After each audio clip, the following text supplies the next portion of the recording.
Contract! Now! Who's our job? Your safety! It's our jobs! Your safety! Tell me who's in the street? Aircraft maintenance! Are we on strike? Not yet! Are we on strike? Not yet! Joseph Briscoe, United Airlines mechanic, and I'm one of two negotiators from San Francisco on the National Bargaining Committee. Right now we're just expressing our displeasure with the slow pace of negotiations at United Airlines for the mechanics contract. We're trying to merge three agreements together from Continental, United Airlines, and Continental Micronesia. We've been negotiating for 2 years. We've been in mediation for a year. United keeps stalling with lowball proposals. They took our pensions back in 2005. We used to have a defined pension. Yes. So, and now they want us to pay even more for our medical than what's being paid currently by the mechanics. And the raise that they offered wasn't even enough to cover the increases in the cost of the medical. And the flight attendants are also in the same boat. So the mechanics and the flight attendants, one of the two most important groups at United, don't have agreements yet. They're making money now. Well, United's not making the argument. They've changed their tone. They're not saying they can't afford it. They're saying we're not going to pay, which is a much more heinous argument. So if they couldn't afford to pay, we would be able to see it. But we see, you know, a record quarter, the highest earning quarter ever in United's history. They were close to $1 billion.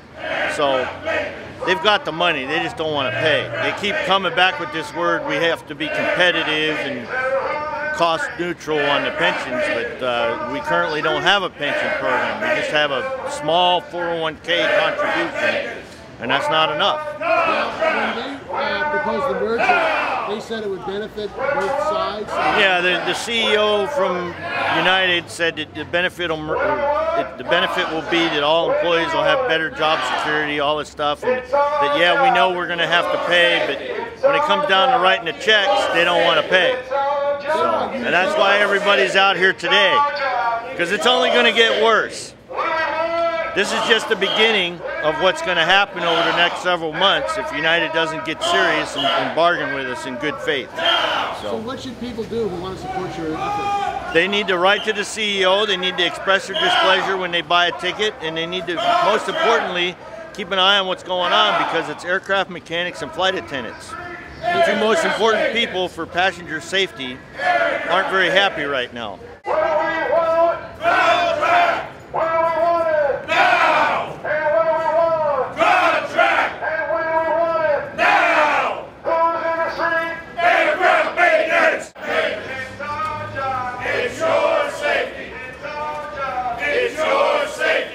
Mike Alberton, a mechanic at San Francisco. We're here today to tell the company that we want a contract. They've been talking now for over 2.5 years.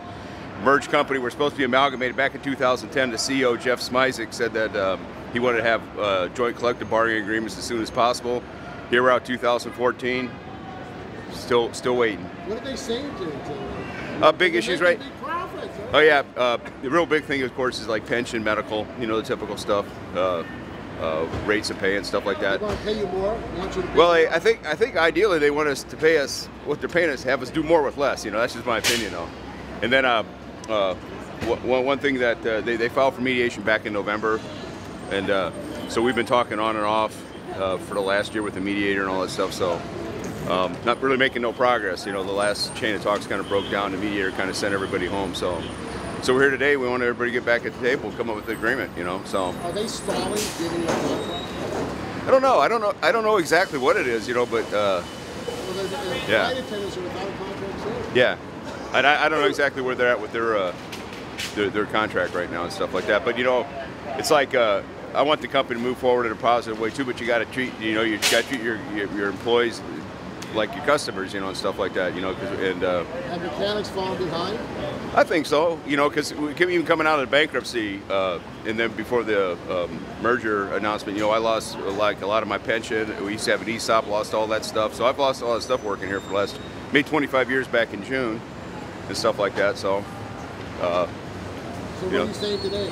Want a contract, fair contract, you know, that's what, I'm a unionist and stuff like that, that's what we all want, you know. They pay some of the executives at this company rather well, you know, so I want a little piece of the pie too, you know, so I appreciate the customers coming and flying our product, and but I want to have a contract too, so and we're just here to let the company know we want to have a fair contract. How long have you been a mechanic? At United 26 years. Component mechanic, you know, so I'm kind of, yeah, do a little bit of this and a little bit of that.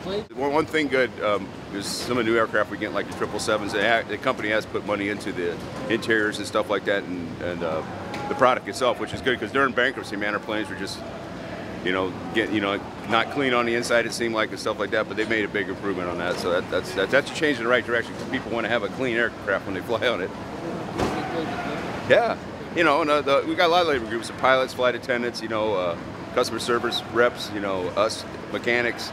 Under the mechanics wing, we got utility specialists and stuff like that, plant maintenance people that do facility maintenance, GQ, work on the trucks and stuff like that. We got a diverse work group, and we all want to be paid compensated for what we do. You know, especially aircraft mechanics, you got to sign stuff off.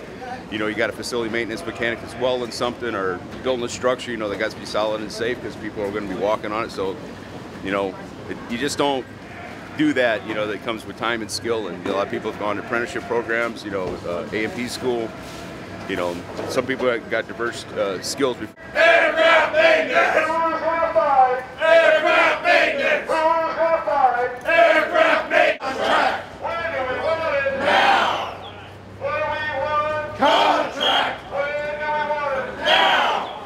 Who's in the street? Aircraft maintenance! Who's in the street? Aircraft maintenance! Yeah, this is why they're all here. They're expressing their displeasure with how slow things are going. They expected it because they were promised this would be done really quick, but it's dragged on and on and on. And so, 2.5 years.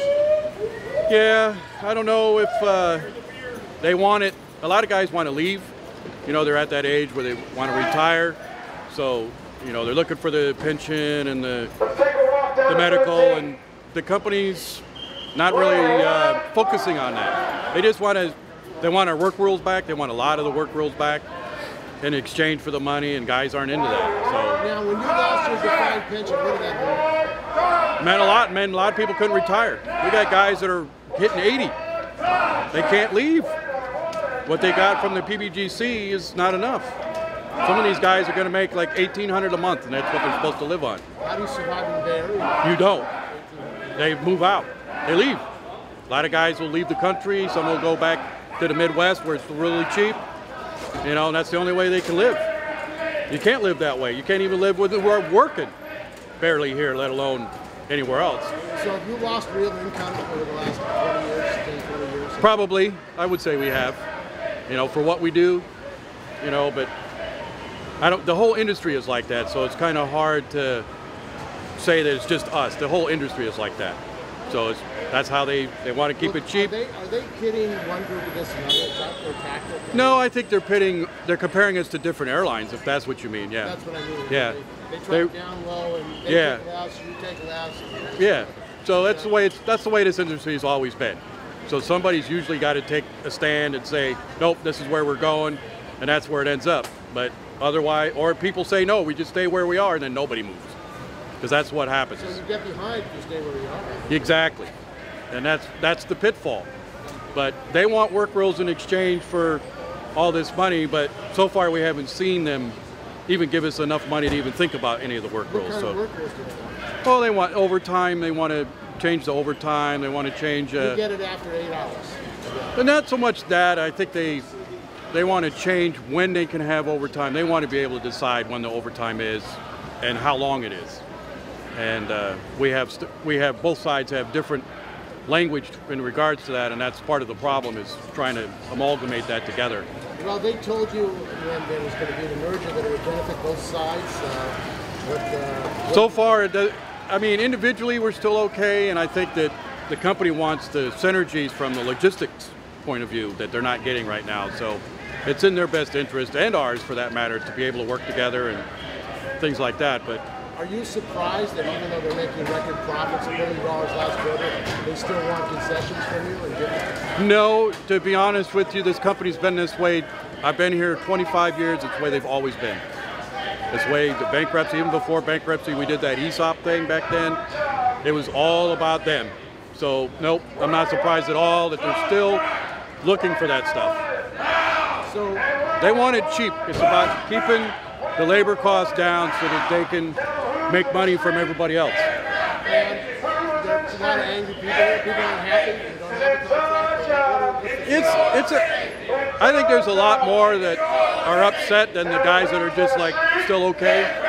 I think, but it's escalating the other way to where everybody's getting upset. You know, guys want to retire, they can't. You know, guys want to know what their medical's going to be like, they don't know. You know, so. Well, you're barred from striking, I'm sure it makes it Yeah. very difficult. You know? Well, because the Railway Labor Act prevents that. That's where the mediator tells us when we can and can't, or the government, if you want to look at it that way. But the problem is right now is that process isn't going well either. What's the mediator saying? Well, the mediator thinks we're screwed up. He's blaming the He's blaming us, yeah. He's saying it's not the right, it's not the fair way to say it, but maybe in his mind, I don't know what he's thinking, but he thinks it's our fault, and the company thinks it's our fault. So, they've got the mediator blaming the but you know, that'll all work out in the end, as it always does. It's just the way it always is. So, it'll be all right in the end. what's your name? John Lauren, I'm the other negotiator with Joe. I work here. He works at the line, I work at the base. So, And this is a big center here. How Yeah. important is this for United? I think it's very important. We do all the Airbus planes here, plus we do other checks on the bigger planes here also. So it's very important. And you've got more maintenance work back here in the area? Yes, the Airbus used to be outsourced. Now we got that back in house, so that's a major thing. We got landing gear. We're getting composite work back. So there's a lot of stuff happening at the base. It's good. We need to keep doing it, but we also got to work together to make that happen. So hopefully the company will see that we need to get something and get back to the table so we can get this over with.